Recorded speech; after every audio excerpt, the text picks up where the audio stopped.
The following podcast is brought to you by A.C.T, Agora Center of Thought. Here only on the Voluntary Virtues Network. Every Saturday, 9 to 10 p.m. Eastern Standard Time. Join us on the dark side of radio. Agora, Anarchy, Action.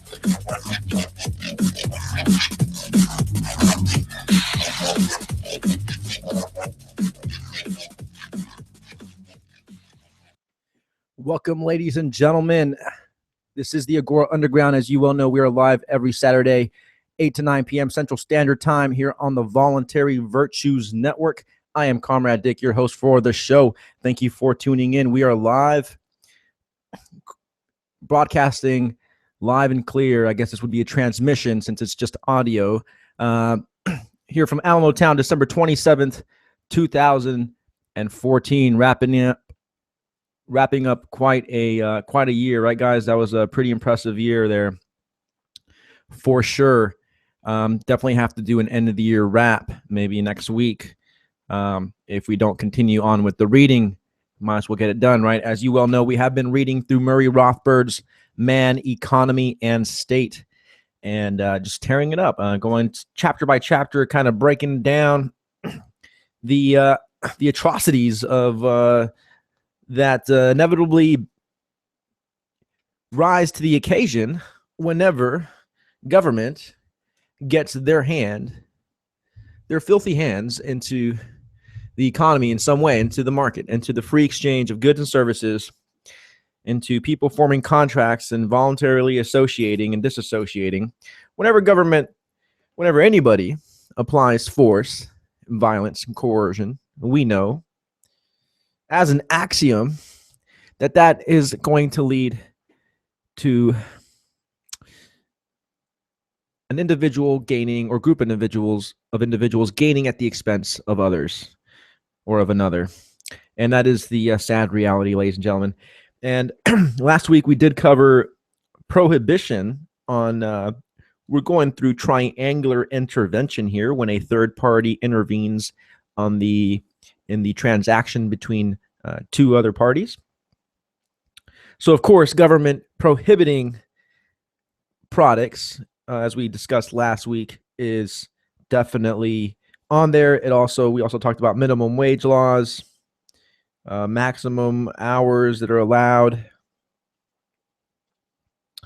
stuff of that nature, and of any form of contraband, of course, any good or service that is deemed immoral, unethical, and worthy of extinguishment by the state, or so they proclaim, because they always end up being the ones with the most guns and the drugs and the most sex charades and prostitutions and prostitutes left and right.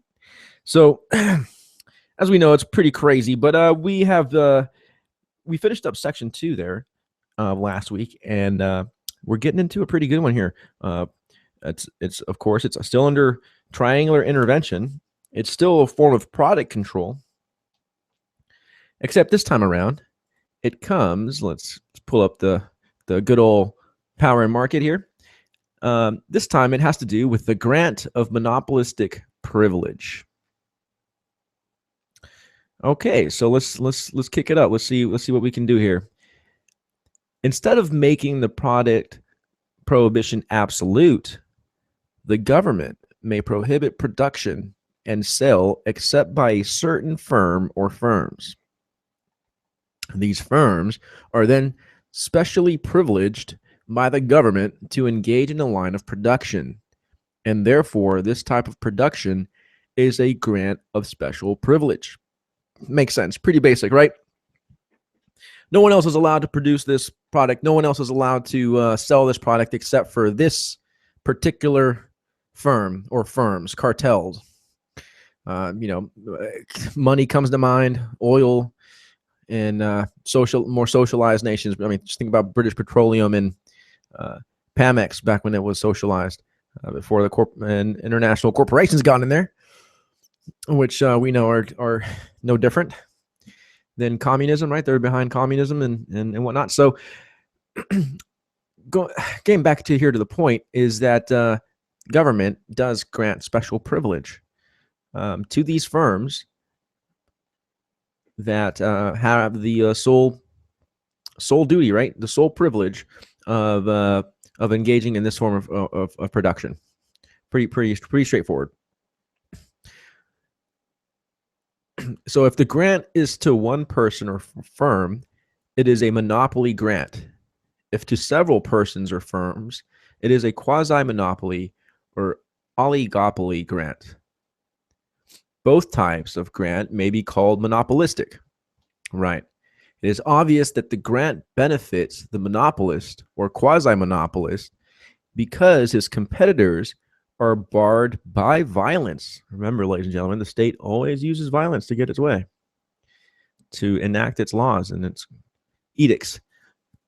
So they're barred by violence from entering the field, that particular industry, right? That particular field in the Agora, in the market. So it is also evident that the would-be competitors are injured as well and are forced to accept lower remuneration and less efficient and value productive fields. So the other competitors that would have been producing this good or service, since they are now barred from producing it and it was given to these monopolists, well, they have to go and produce something else, right?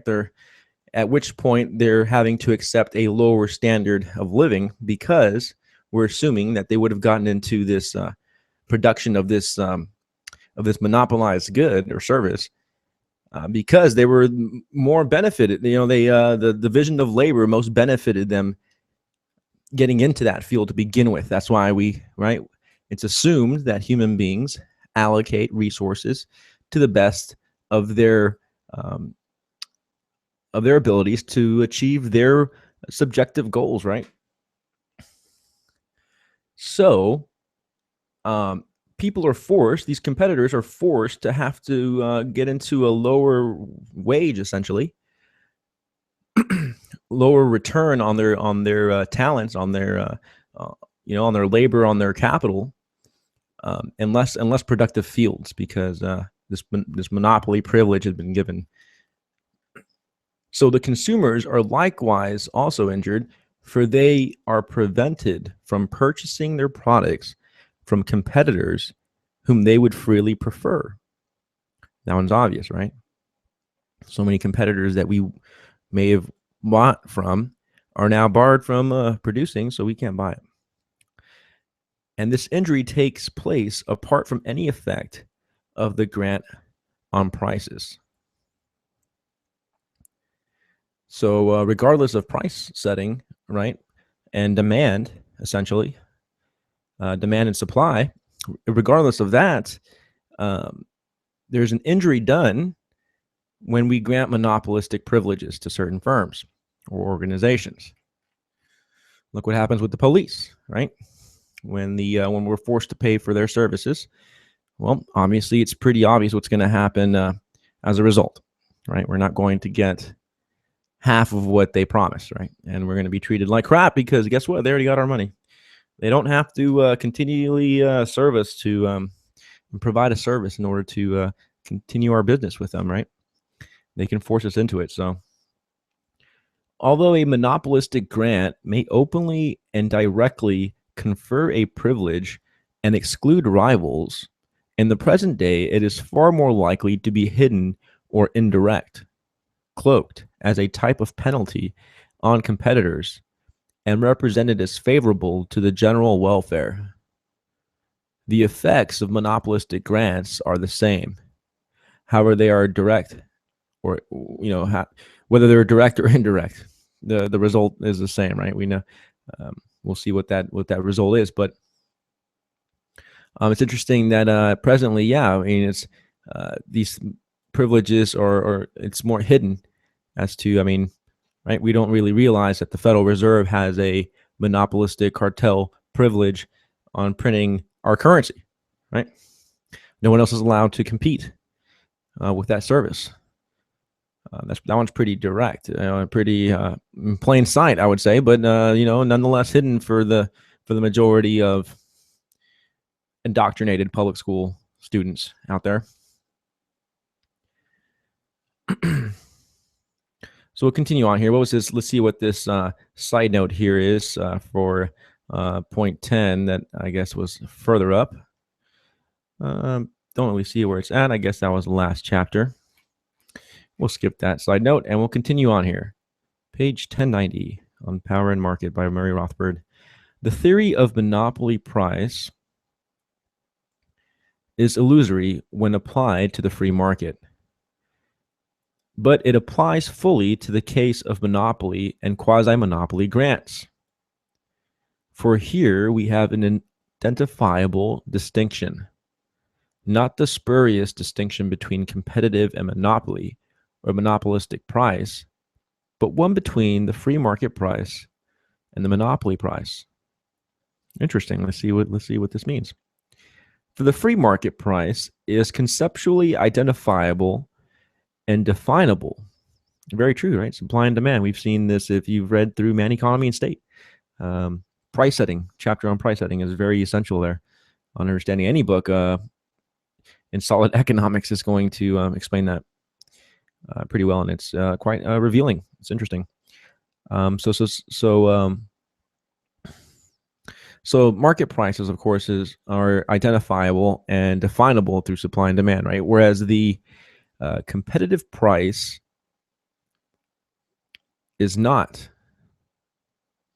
Interesting. You can't identify or define, right? The price that a competitor may come out with, right? as a competition to any free market player. You don't know what the competitive price will be, right? Let's see what this side note here on 11 says here down here. It says, see Man, Economy, and State, Chapter 10 for the refutation of monopoly theories on the free market. Oh, yeah, classic stuff. We've talked about that on past shows, so definitely check that out. So the monopolist, as a receiver of a monopoly privilege, will be able to achieve a monopoly price for the product if his demand curve is inelastic or sufficiently less elastic above the free market price. So what does that mean, right? So essentially, the monopolists, those that receive this privilege here, will be able to achieve a monopoly price. That means basically, essentially, set their own price, right? How is this? Set their own price for the product of his demand curve, if his demand curve is inelastic. That would mean that the percentage of change in demand essentially is what, smaller than the percentage or weaker than the percentage of the price change. So how would you change the demand? The change in demand is smaller than the price change. Okay, so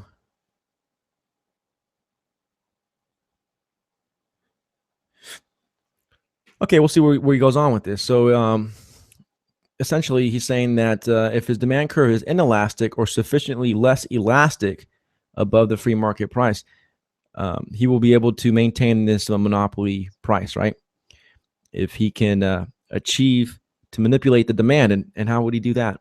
Well, on the free market, every demand curve to a firm is elastic, that is above the free market price. Right? The demand affects the price, essentially, on the free market. Demand affects the supply, right? Affects the price. Otherwise, the firm would have an incentive to raise its price and increase its revenue.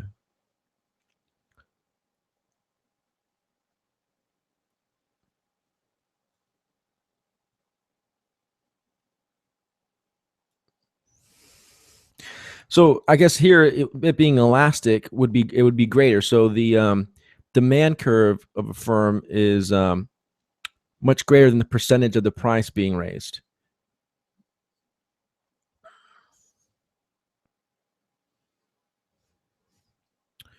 Interesting. Okay, so but the grant of monopoly privilege renders the consumer demand curve less elastic for the consumers deprived of substitute products from other would-be competitors. Okay, well, that's a given. I just this inelastic and elastic stuff I don't quite grasp yet, and we definitely need to break that down here on ACT a little bit further next time. Maybe make a recap on that for sure. I'll get back with y'all. What I'm seeing basically is if you can if you can somehow manipulate the demand, which of course would be done through the supply that you're putting out, then you can maintain a monopoly price. That's essentially what I'm seeing here. But it might be wrong, so I'll have to check this out for next week for sure. But it makes sense, right? I mean, if you have your monopoly and you're the only guy that can sell cheeseburgers and the only guy that's allowed to sell cheeseburgers, okay, so everybody has to come for you for cheeseburgers. Well, guess what? Your demand is probably going to remain pretty stagnant in the sense that once everybody's buying cheeseburgers from you, well, everyone's forced to buy cheeseburgers from you. So they're going to go get their cheeseburgers from you, period. So you can, the demand is going to be roughly the same. It's going to be pretty stagnant. And by stagnant, I mean like, linear. So all the firm would have to do in order to raise prices at that point would to be lower the supply, right? Since they're the only ones that are allowed to sell, they lower their supply, which increases their demand. This would be it being elastic, increases their demand above the price raising, and then at which point then they can force it to be inelastic, right? They can force essentially, since the people are forced to buy from them, they bring down the production and they raise the prices. They have a legitimate, and you can kind of see the argument for a lot of leftists here. And by leftists, what we mean, ladies and gentlemen. We don't mean the actual historical true meaning of leftist, but we mean the 1984, reauthorized, defined word of leftist. But this is where a lot of the socialists and whatnot, blame the free market for creating scarcity, essentially, because how could firms, or how could businesses, how could they sell their goods if it was all in abundance, right? They just created in abundance. So in other words, their argument is that in order to make profit, well, you gotta create a scarcity, right? And you can see that being very much true if, of course, you have a monopoly. If you don't have a monopoly and people can just jump in and compete with you, well, then you don't have much of a monopoly, right? Monopolistic privilege there. So obviously consumers here at the end, Rothbard finishes up this paragraph here that, it's obvious that consumers are deprived from substitute products from other would-be competitors, right, that are also borrowed from the market. So where the demand curve to the firm remains highly elastic, the monopolist will not reap a monopoly gain from his grant. Consumers and competitors will still be injured because of the prevention of their trade, but the monopolist will not gain because his price and income will be no higher than before.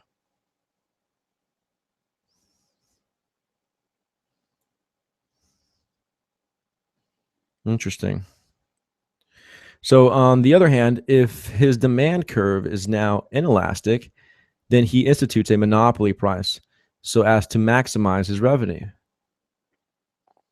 His production has to be restricted in order to command the higher price. Right.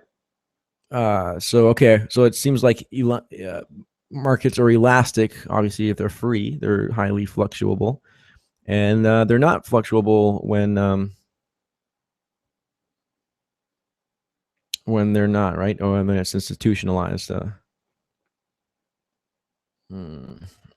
guess I said that wrong because fluctuable does give off the wrong impression as well. You can see people, the up and downs of the market, the misallocation of resources. I mean, believe it or not, socialists accuse capitalism of misallocating resources and being wasteful and and all this, which is pretty insane.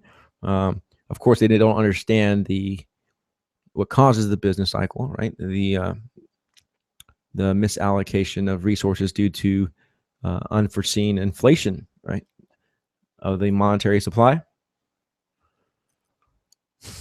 causes people to invest more funds into areas or less funds into areas that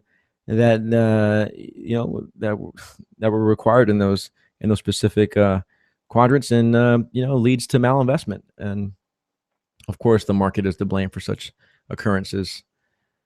But getting back on point here, the restriction of production and the higher price of a product both injure the consumers, right?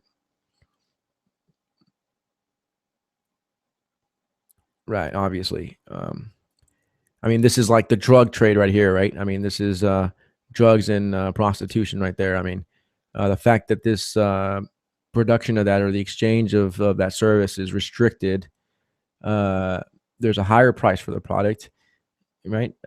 Undoubtedly, and this injures the consumers in the end. I mean, the heroin addict has to spend more on his heroin addiction. The crack addict has to spend more on their crack addiction, and get lower quality, more detrimental, quality standards of drugs than if the market was allowed to be out in the open and out and be free, essentially freed. So in contrast to conditions on the free market, we may no longer say that a restriction of production, such as in a voluntary cartel, benefits the consumers by arriving at the most value productive point. So, contrast to the free market, right? We may no longer say that the restrictions of production, such as in a voluntary cartel, somehow benefits the consumers by arriving at the most value productive point. Yeah, I mean, even if it's even if it's a cartel, voluntary cartel, and it's in the name of being productive and most value productive, the consumer's going to end up losing. So on the contrary, right, that's not true at all. On the contrary, the consumers are injured because their free choice would have resulted in the free market price. Exactly. Because, of course, at first applied by the state, they may not purchase goods freely from all those willing to sell. In other words, any approach toward the free market equilibrium price and output point for any product benefits the consumers and thereby benefits the producers as well. Any movement away from the free market price and output injures the consumers. The monopoly price resulting from the granted monopoly privilege leads away from the free market price. It lowers output and raises prices beyond what would be established if consumers and producers could trade freely. Very key here. We cannot here use the argument that the restriction of output is voluntary because the consumers make their own demand curve inelastic. Interesting, right? So consumers don't change into another product, don't start consuming another product, so it's their fault that it's their, in other words, it's their fault, or rather they consented to it, and this is why it's completely voluntary. But Rothbard's saying here that this argument is flawed, obviously, because the consumers are fully responsible for their demand curve only on the free market. And only this demand curve can be treated as an expression of their voluntary choice. Once the government steps in to prohibit certain trade and grant privileges, there is no longer wholly voluntary action. Consumers are forced willy-nilly to deal with the monopolist for a certain range of purchases. Bummer. And this really highlights something that came to mind. I remember when back it was a couple of years ago, wasn't it? I mean, it was at least over a year ago, at least. Back when Stefan Molyneux debated Peter Joseph, if y'all remember, and I mean, Pierre Joseph and his, technocratic socialistic tendencies pointed out that, his argument was that if we believe that all market situations are completely voluntary, arguing essentially the invisible pyramid of hierarchy that exists, the invisible oppression that exists, the invisible hand of oppression that exists through the market, as they would probably put it. And essentially, Joseph had made the point that, or the comment, not really a point, but valid. It is a point because it fits into economics, rightfully so, because he said that he asked Stefan if he really believed that a prostitute, for example, had the full voluntary consent of being a sex worker, right? And I don't recall what Mono responded to it. I really don't. I mean, but obviously here is a great example of this because of the fact that, of course, in this case, this would have been better for last week with last chapters, but nonetheless, the monopoly privilege of prostitution has been given to, I guess you could say, the porn industry. I don't know, the state that runs their sex rings. I don't know, but the fact that they keep it illegal, right, makes the sex trade, at least that market, that node of the market, that function, that level of the market, I guess. It makes it most of the transactions in there slightly involuntary. I mean, I'm not going to say they're completely involuntary, right? I mean, obviously, the people are adults, and they're making their own decisions. They're not being completely forced, except in cases where they're literally, forced into it. But of course, if it's, but nonetheless, right? Is it fully voluntary? And we really don't know. I would have to, I would agree with Joseph in the sense that it's what Rothbard was saying here. Essentially, whenever government steps in to prohibit trade, right, or if it grants privileges to somebody, and at the expense of other people, there's no longer wholly a voluntary action taking place. So consumers are forced to go into, with the monopolist, or in the case of, prostitution, I guess consumers would be forced to go into the black market, at which point I guess, same things apply. Prohibition applies, right? Prices go up, quality goes down, threat, violence goes up. I mean, Silk Road proved this right over and over again, with the amount of violence going down from drug transactions, the amount of violence going down from sex work, versus people handling that stuff on the street. There seems to be, obviously, that can embolden a lot of violence and a lot of gang mentality, right? It's an illegal substance with huge profit margins that are being brought in.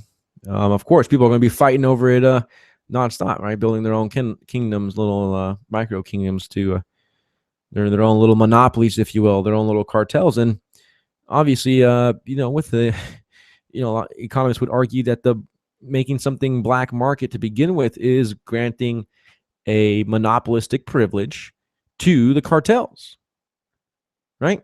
So we have to ask ourselves, if the cartels run the sex work, if the cartels run the drugs, is it fully voluntary, everything that's happening within that market? Of course not. No, it's not.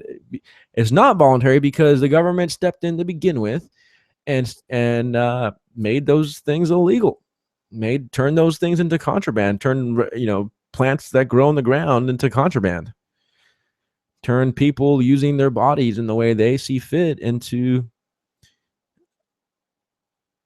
illegal activity, right? So it's pretty deep, ladies and gentlemen. It's pretty deep. That's what I love about economics. It really it forces you to rethink everything. It's everything is not so blatant as we think it might be. Got to see a lot of the unseen consequences, right? The unseen effects of what the government's doing versus the actual the visible only, right? That's the key right there. So we'll continue on. quit with my ramblings. So Rothbard continues on here that all the effects that the monopoly price theorists have mistakenly attributed to voluntary cartels do apply to governmental monopoly grants. Production is restricted and factors misallocated. It is true that the non-specific factors are again released for production elsewhere. But now we can say that this production will satisfy the consumers less than under the free market conditions.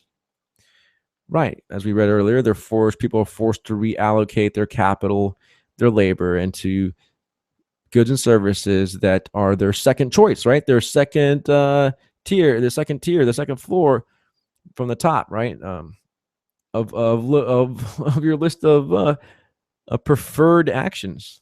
I mean, so literally, you're having people's lives micromanaged here. This is when you start talking about when you get all these rednecks or you get all these socialists asking you, how is it that so the government controls society? How is it that we don't have any freedom? I mean, they obviously have blinders on. I mean, right? I mean, when people they obviously have huge blinders on when people getting arrested for growing, gardens in their front yard or backyard, or people are getting their lemonade stands shut down, or um, people are getting sent to jail without being able to express their political views. I mean, free exchange, ladies and gentlemen, free enterprise, free minds and free hearts and free wills are under attack by the state, and always have been by the state apparatus and by those of the Canaanite bloodline, if you will, from those in humanity that have really given up on their humanity, haven't they? When you try to control everybody else and manage their lives and live off of their labor, well, guess what? You kind of given up on yourself a long time ago. But Rothbard here continues that, but now we can see that this production. Oh, okay, I already said that. Yeah. So obviously it's going to fulfill. It's going to fulfill them less. Furthermore, the factors will earn less in other occupations. So that's obvious too, right? The division of labor. They're having to force to move their capital and their labor because certain things were prohibited and given to monopoly privileges to certain people. Other workers and other capitalists and other investors and other entrepreneurs are forced to redirect, and laborers, of course. Let's not forget the working man. I mean, though they all are, right? They all are part of the productive class, but they're all forced to have to go into another field, right? An opposing field that wasn't their first choice, and this leads to literally making less money, right? Literally less food on the table for the kids. That's what it comes down to. Less time, right? Because we know that money is time, and if you make some more, you can afford to take a vacation every now and then. You can afford to cut back a little bit on your hours, if you will, and still be able, to increase time with the family and whatnot. So let's not forget that these things are being these things, everything is being stifled by the government intervening in the economy. I mean, it's ridiculous. I mean, it's not just the allocation of resources. We're talking about the rearing of children and the foundations of family units in society being managed and transformed and maligned and amalgamated into something disgusting by these Fabian, control freaks, Fabian socialist control freaks that just love, looking for faults in us in order to justify their self-righteous dictatorial controls and impositions on our lives. I mean, it's sickening. I feel like puking. Pass me the puke bucket here real quick. I'm gonna start, throw that up. That's disgusting. I mean, geez, I'm a sinner. I'm a sinner too. I got a lot of things I gotta make amends for. A lot of people I gotta ask for forgiveness too. But it's like enough's enough. So there can never be lasting monopoly profits since profits are ephemeral, and all eventually reduce to a uniform interest return. In the long run, monopoly returns are imputed to some factor. What is the factor that is being monopolized in this case? It is obvious that the factor is the right to enter the industry. The free market, this right is unlimited to all. Here, however, the government has granted special privileges of entry and sale, and it is these special privileges or rights that are responsible for the extra monopoly gain from the monopoly price. The monopolist earns a monopoly gain, therefore, not for owning any productive factor, but from a special privilege granted by the government. And this gain does not disappear in the long run, as do profits. It is permanent, so long as the privilege remains. And consumer valuations continue as they are. Of course, the monopoly gain will tend to be capitalized into the asset value of the firm so that subsequent owners who invest in the firm after the privilege is granted and capitalization takes place will be earning only the generally uniform interest return on their investment. A lot of neat points in there. I like how Rothbard brought up the point that in the free market, essentially, before that point,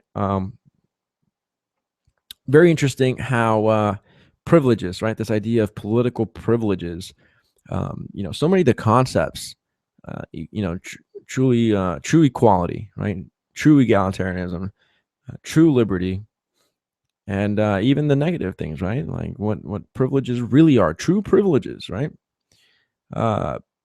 All these concepts heavily distorted by the socialist camp, heavily distorted by the statist sympathizers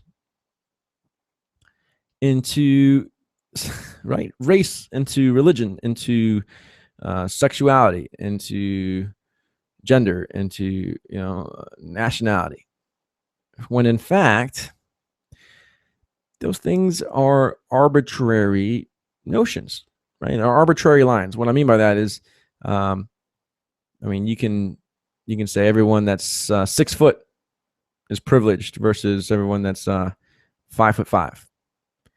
Everyone that has more hair on their legs is privileged versus people that have less hair. So it's arbitrary in the sense that you can draw a line anywhere you want, right? Anywhere you want. Now, does this mean that historically white people, Caucasians, Anglo-Saxons, whatever, did not have,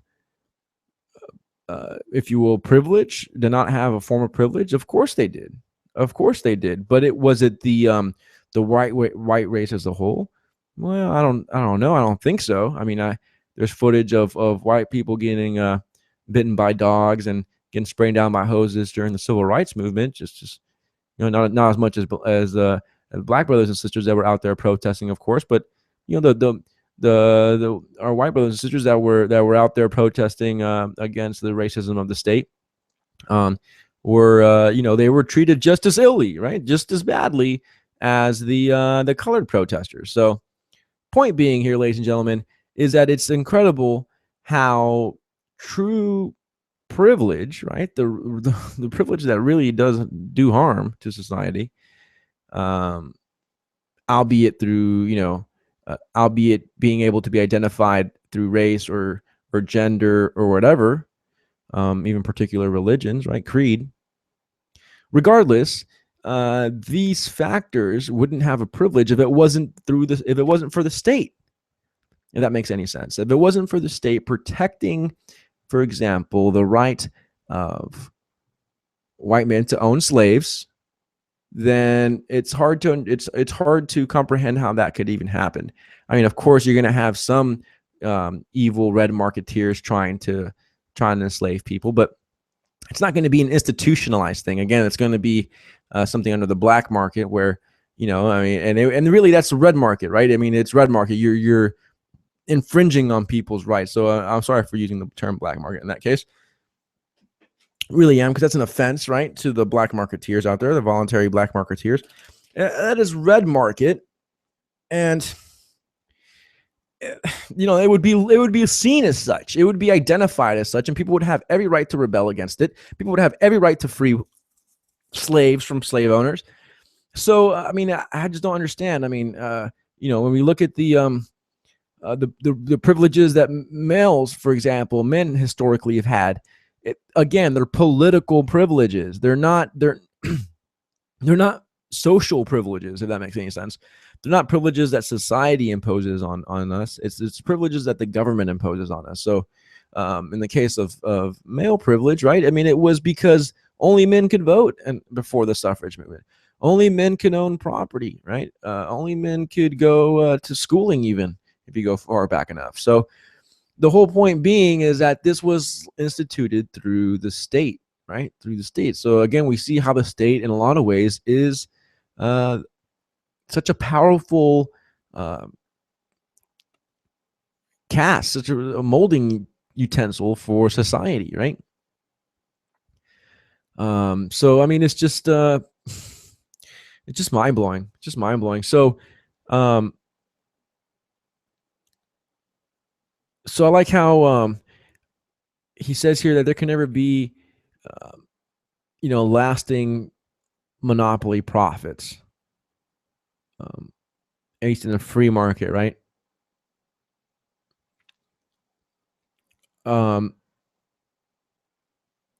And if it's not a free market, well, then the factors are being monopolized, and that's the right to enter the industry. No one's allowed to compete, obviously. So in the free market, the right is unlimited to all as far as the right to enter, right, industry. Here, however, the government has granted special privileges of entry and sale, and it is these special privileges or rights that are responsible for the extra monopoly gain from the monopoly price. The monopolist earns a monopoly gain, therefore not for owning any productive factor, not for being an entrepreneur, not for investing capital, efficiently and with foresight and forethought, but from a special privilege granted by the government. Ooh, and this gain does not disappear in the long run, as do profits. So the gain of having the special privilege doesn't disappear, unlike profits. Because a profit, I mean, that's interesting too, right? Profit only really comes from entrepreneurial investment and returns that go beyond capital, paying for capital, paying for labor, paying for land, rent, go beyond all that. And then, and then you finally have your entrepreneurial profit. I mean, in the purest definition of it. So, I mean, once his privilege is given to this firm, I'm guessing at first they'll have profits as the demand and supply curves are adjusting. But once they set their supply, it's not really profit at that point. It's just you're getting a return on your investment, but it's inflated, right? So it'd be an evil profit at that point. Like, I guess if there, which isn't really the definition of it. It's a monopoly price, right? It's a monopoly price, so it wouldn't even be a profit. If that makes any sense. I kind of rambled on there, but there's a difference. Everyone hates the term profit. They don't really understand what it is. But you know what? I know what will save us from profits. A global union that controls all the prices of everything, and they set the price. Yeah, that will save us from profits for sure. I'm sure. But digressing here, I continue on that it is permanent so long as the privilege remains and consumer valuations continue as they are. Of course, the monopoly gain will tend to be capitalized into the asset value of the firm, so that subsequent owners who invest in the firm after the privilege is granted and capitalization takes place will be earning only a general uniform interest return on their investment. Exactly. This is what he meant earlier by profit eventually ceasing, is that it's capitalized so much that that investors into the firm are just going to get the interest back on this capitalization of the monopoly price of the gains, right? In other words, going to be invested into something, and in the end, you're only going to get a return on that. You know, if that makes any sense. I know this is kind of on clouds a little bit. You know, it'd be cool to see some graphs on here, but definitely I'll recap next week and make these points here. These definitely these major points. But if I don't know, I hope that makes sense. I mean, it does to me. That essentially, people that are getting into the firm and are investing back into it, hoping to get a huge profit return. Eventually, they're just going to get interest, the interest rate, the interest from their investment. So profits do tend to stagnate after a while. I guess even here, as what Rothbard's saying, even in a monopoly situation, I guess he's what he's saying. But unless you have, unless of course the monopoly remains in power, then it's going to continue that. But anyhow, digressing. I think I lost track of it a little bit because I'm not sure if I'm following it 100%, but I'm pretty sure that's basically what he meant. So this whole discussion applies to the quasi-monopolist as well as to the monopolist. The quasi-monopolist has some competitors, but their number is restricted by the government privilege. Each quasi-monopolist will now have a differently shaped demand curve for his product on the market and will be affected differently by the privilege. Those quasi-monopolists whose demand curves become inelastic will reap a monopoly gain. Those whose demand curves remain highly elastic will reap no gain from the privilege. Ceteris paribus, of course, a monopolist is more likely to achieve a monopoly gain than a quasi-monopolist. Ceteris paribus. So, of course, a monopolist, right, is more likely to gain than some kind of cartel, right? Because they have to split the profit, and there's whatnot. There's several factors rather than just one. But whether each achieves a gain and how much depends purely on the data of each particular case. So we must note again that we have said what we said above, that even where no monopolist or quasi-monopolist can achieve a monopoly price, the consumers are still injured because they are barred from buying from the most efficient and value-productive producers. Production is thereby restricted, and the decrease in output, particularly of most efficiently produced output, raises the price to consumers. If the monopolist or quasi-monopolist also achieves a monopoly price, the injury to the consumer and to the misallocation of production will be redoubled. Since outright grants of monopoly or quasi-monopoly would usually be considered baldly injurious to the public, governments have discovered a variety of methods of granting such privileges indirectly, as well as a variety of arguments to justify these measures. But they all have the effects common to monopoly or quasi-monopoly grants and monopoly prices when they are obtained.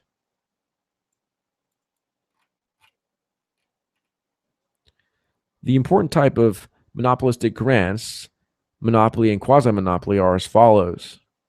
1. Governmentally enforced cartels, which every firm in the industry is compelled to join.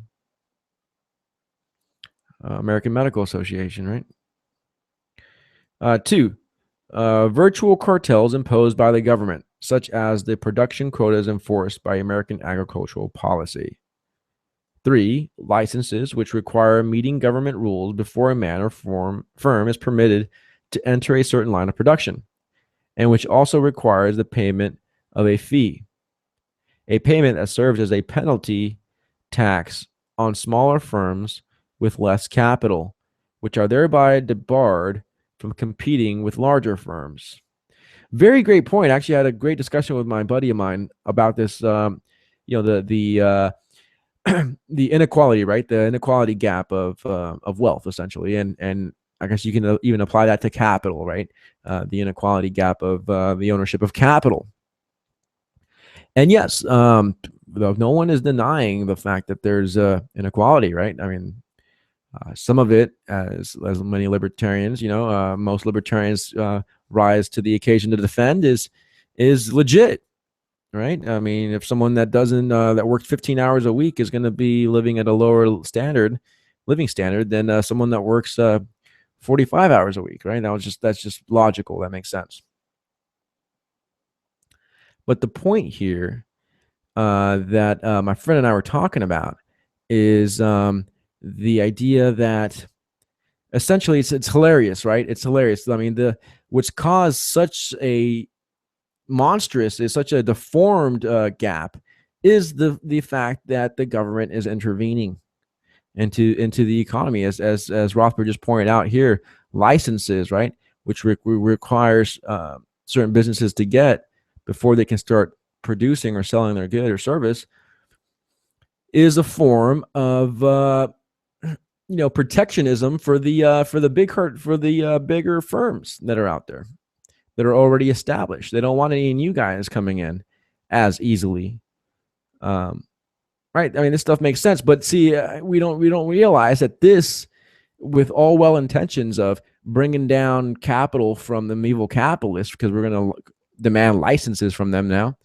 Unfortunately, that same tool that is supposedly used for egalitarianism is used by the state to cause a further division, further inequality, even a greater wealth gap and greater capital ownership gap. So, I mean, again, we go back to the idea of what a privilege actually is and who grants privileges, right? They're not granted by society, because that would be simply a criminal element. I mean, they're granted by the state. That's the only way this privilege can be maintained, is through state decree. We'll continue on here. So the fourth is quality standards, which prohibit competition by what the government, not the consumers, defines as lower quality products. That's a way of barring competition, right? Quality standards. I mean, when sriracha, right? You got the sriracha hot sauce case, or the kombucha case. Look at that. Look at what the FDA did with those items. Almost, I mean, sriracha. Luckily, they had some stuff in their warehouse that they could ship out, but the government would have shut them down out of business, by forcing them to not be able to sell their hot sauce for a couple. I think they had to hold off on the production like 2-3 weeks or something like that, because of some, bacteria that may be in the hot sauce and whatnot. So, I mean, it just quality standards that aren't backed up by the consumers themselves, right, that are arbitrarily enforced by the government, are another form of, shall we say, protectionism, or monopolistic grants, or protectionistic protectionism, right, for these monopolies. So quality standards is another one. Licenses. We got tariffs and other measures that levy a penalty tax on competitors outside a given geographical region. Makes sense, right? You're centralizing more capital, more wealth, more profit to national industry by putting a higher tax on international imports. Just talking about that too. I mean, it's incredible. I mean, things that we don't even really think about too much, how they can affect everything around us so much, right? Such these little things, these little concepts, these little darn pieces of paper that the state just signs and authorizes on its own volition, right? Immigration restrictions, which prohibit the competition of laborers as well as entrepreneurs who would otherwise move from another geographical region of the world market. Another form of monopoly grant. They don't want new technology coming in. They don't want new workers coming in. They don't want new entrepreneurs, new capitalists. Believe it or not, child labor laws, which prohibit the labor competition of workers below a certain age. I mean, right? You have to be 16 now or 15 or whatever to be able to even work at a Taco Bell and whatnot. I mean, it's just ridiculous. If kids should be learning, getting into the workforce. I mean, not obviously not 8 hours a day, 6 days a week or anything like that. No, of course not. But I mean, during the summer, you know, once or twice during the month, or whatever. I mean, it's good to get our kids into the idea of work, into the idea of trades, into the idea of how the market, right? How the market works. And that's just more knowledge, more experience that you give a child at a younger age to be able to deal with more complex and more complicated issues down the line, right? So you're actually training the kid to be a pretty successful manager, right? Or a pretty successful businessman, right? Just management in general, I guess. Comprehension. If you just anyway. But then the government, yeah, for the kids, we can't. Kids can't learn supply and demand, and can't learn the ways of the market. It's too evil for them. Let's teach them about. Let's enforce a holiday for Krampus instead for the children through the state legislation. Let's do that one instead. Anyhow, so 8, minimum wage laws, right? Of course, which by causing the unemployment of the least value productive workers, remove their competition from the labor markets. Ooh. Yeah, I mean, the guy that only produces, right, that can only handle sweeping the floor, and that's it, and he does a half-ass job at it. Well, he's only worth $4 or $5 an hour. You raise the minimum wage up to 7, and he's gonna have to. That's it. He's done. He can't compete in the market force anymore.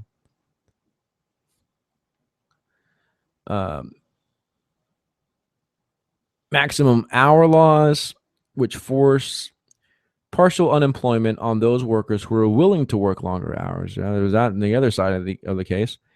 Compulsory unionism, which such as the Wagner-Taft-Hartley Act imposes, causing unemployment among the workers with the least seniority or the least political influence in their union.